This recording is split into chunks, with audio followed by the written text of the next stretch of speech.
Hey everybody, welcome back to the channel. Liam Douglas here, coming at you from Elmira, New York. I'm at Chapel Park today, and in this video I'm going to be doing an unboxing review of the Fujifilm X Pro 3 camera. Now, before we get started, I want to remind you to check out the Liam Photography podcast. You can find this podcast anywhere that podcasts are shared. And I do have an extensive back catalog of issues that you can go back and listen to. I do new episodes every Sunday and Thursdays. And I have done quite a few interviews with industry professionals, other photographers, videographers, models, other content creators, so on and so forth. So I highly encourage you to check it out. It's absolutely free to subscribe to the podcast. Doesn't cost you a thing. And I do run contests. I have one going right now, as a matter of fact, that has 9 days remaining until it ends, I believe, or maybe it's 8 now, where you can enter for a chance to win a Platypod Extreme flat tripod. All right, so let's get into today's video. So I have here the Fujifilm X Pro 3. Now, this is one of Fuji's flagship professional mirrorless bodies, geared more towards street and travel photographers. Kind of similar to the X100V. We open up the box here and we have the manuals and the warranty information, all of that good stuff. And there's also a bag for the camera in here. And then when we open up the main section of the box, we have, of course, the Fujifilm X Pro 3 camera body. And then in the upper compartment here, we have the Fuji camera strap.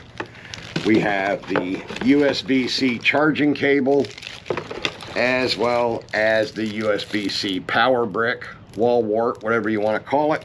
And of course the battery. Now the battery is already in the camera because I've already been out shooting with this one. I got this camera on loan with the possibility that it may turn into a gifted camera for the content that I'm doing. And it was a used one anyway, so that's fine. No big deal. But let's pull out the camera itself here so you can get a look at that. Now, and I do have my camera strap connectors already on here, and I wasn't going to pull them back off because they're a bit of a pain to get off and on. And I apologize, but of course, when I want to shoot a video, the wind has to be blowing 90 miles an hour. Hopefully the audio is not getting all messed up. So this is the camera itself. Now, the Fujifilm X Pro 3 comes in 3 variants. This is the basic black model, and then there's also a Dura Black as well as a Dura Silver, which the Dura Silver is black with a silver accent on the top bar, the top plate here.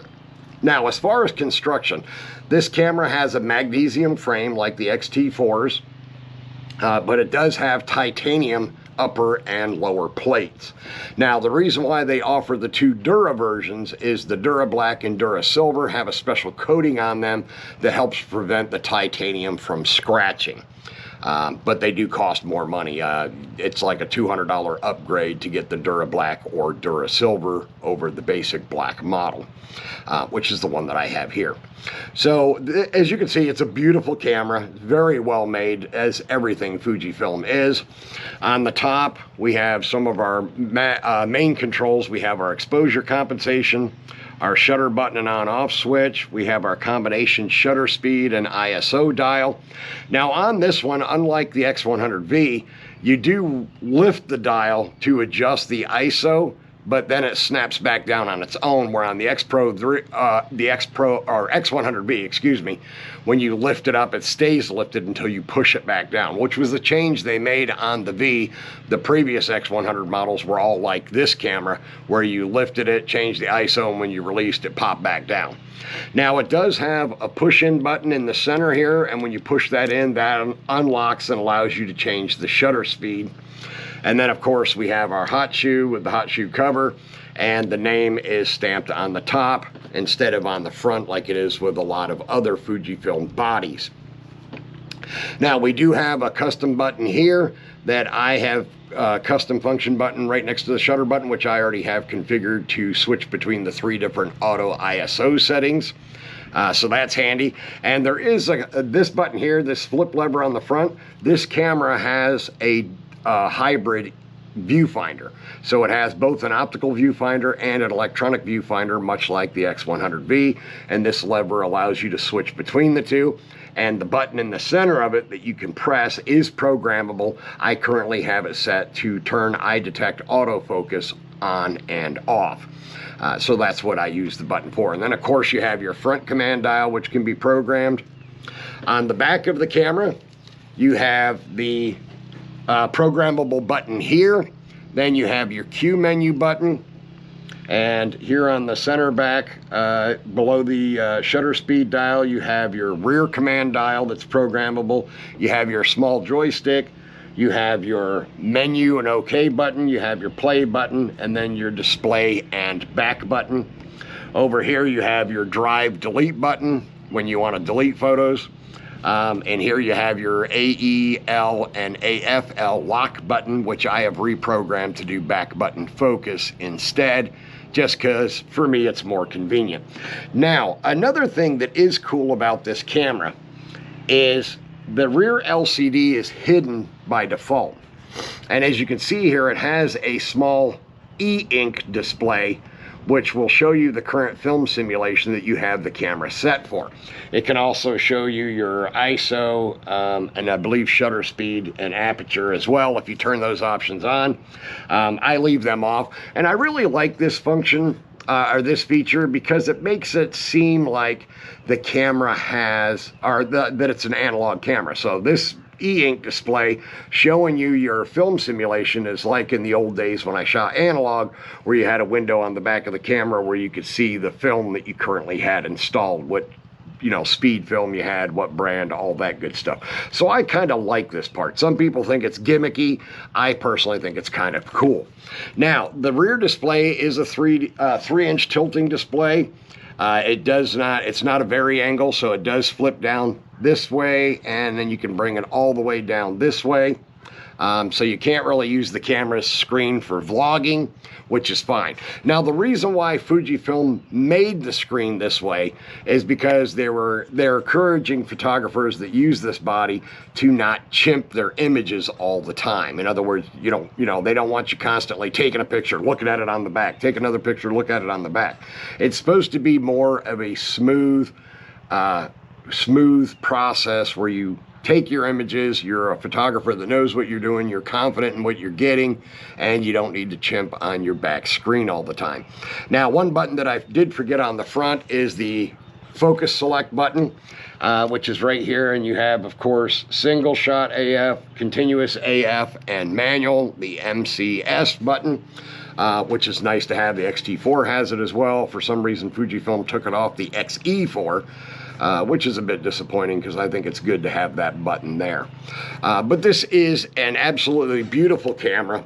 It does have dual UHS 2 card slots, so you can put 2 cards in it at the same time, so you got full redundancy because it is a professional grade body. And then on this side, you have your microphone jack as well as your USB-C charging port.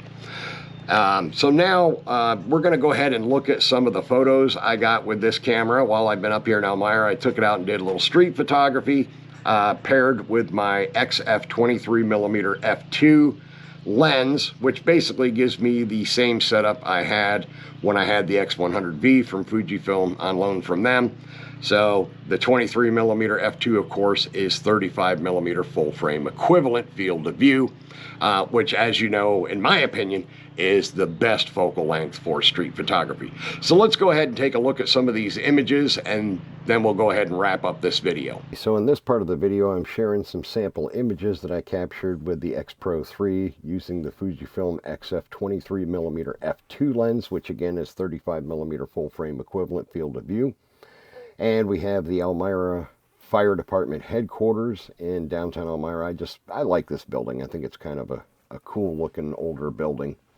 And right down from that, I found this graffiti on a one-way service road that was painted by C. Eldred in 2022. And you can see the pedestrian tunnel down here to the right that goes under this overpass and continues on down the street. We have this pedestrian tunnel where I captured this gentleman as he was walking to work. And then this is the opposite side of the same pedestrian tunnel, just a straight shot all the way down through, just because I think it looks cool with all the columns as you look down through the pedestrian tunnel in downtown Elmira. This is near the bus station. Here I got a shot of a gentleman with his bicycle crossing the street. And like I've said before, I use Classic Chrome as my primary film simulation.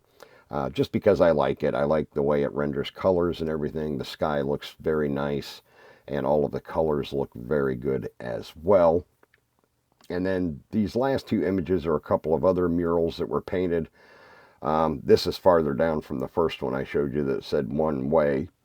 You have this one here, and then this one by Lindy Packard. I can't remember when this one was painted, but it's been up there for quite a while. And I like this one because in the letters of the city of Elmira, they have some of the common pastimes and things to do in the area. Hunting is big, of course, in the northeastern United States. Boating on the Susquehanna and Chemung rivers. Gliders, that's another big thing. The Elmira Corning Regional Airport, a lot of people launch from there with their glider planes. We do have a lot of railroad in the area. And then, of course, a lot of horse-related stuff, including the horse racing that they now have at the Tioga Downs Casino, which is only about a 20-minute drive from downtown Elmira. But these are just some sample images I captured with the X Pro 3, so you could see them for yourself. As you can see, the images are all very sharp. No issues at all, even in images that I captured in direct bright sunlight. You don't see any lens flaring issues with the 23 f2. It's definitely, in my opinion, one of Fujifilm's best prime lenses, and it's a fantastic lens for street photography.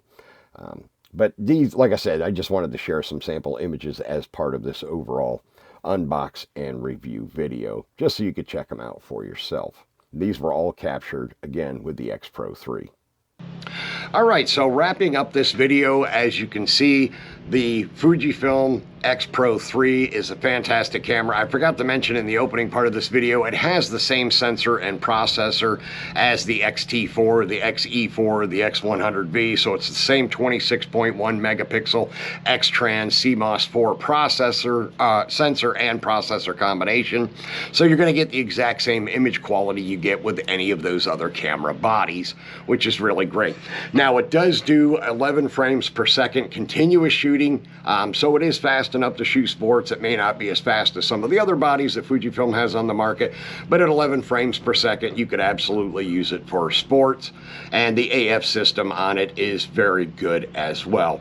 I've had no complaints, no issues. Now, I understand Fujifilm's AF is not quite on par with Canon and Sony's, but it is getting better and better all the time, which is kudos to Fujifilm for constantly improving their autofocus like all the camera manufacturers have been doing over the last few years. So definitely a good thing for all of us. Now, please remember to check out the Liam Photography Podcast. As I mentioned at the beginning of this video, go ahead and subscribe to this channel. It would be greatly appreciated. I'm trying to get to 10,000 subs, so if you could help me out with that, it'd be really appreciated. We're at 6289 right now, so to get to 10,000 in the next month or two would be really awesome, and I would greatly appreciate it. Also, remember to check out my LD20 code, which is in the description for this video. That is a permanent code that'll get you 20% off on any Platypod named products or branded products on platypod.com. It does not include their bundles, which are already discounted, and it does not apply to LumeCube or Square Jellyfish products, only Platypod products. So the Platypod flat tripods, any of the Platypod accessories. And you could also check out my Think Tank affiliate link, which is also down in the description. If you use that link to buy any of Think Tank's gear, you will get a free gift as well as free shipping from Think Tank, and it doesn't increase the cost of your purchase at all, and it does give 50 cents or $1 to the channel, which helps me to continue to make these videos, so that would be greatly appreciated as well. All right, I want to thank you all for taking the time to watch this video, and I will see you in the next one.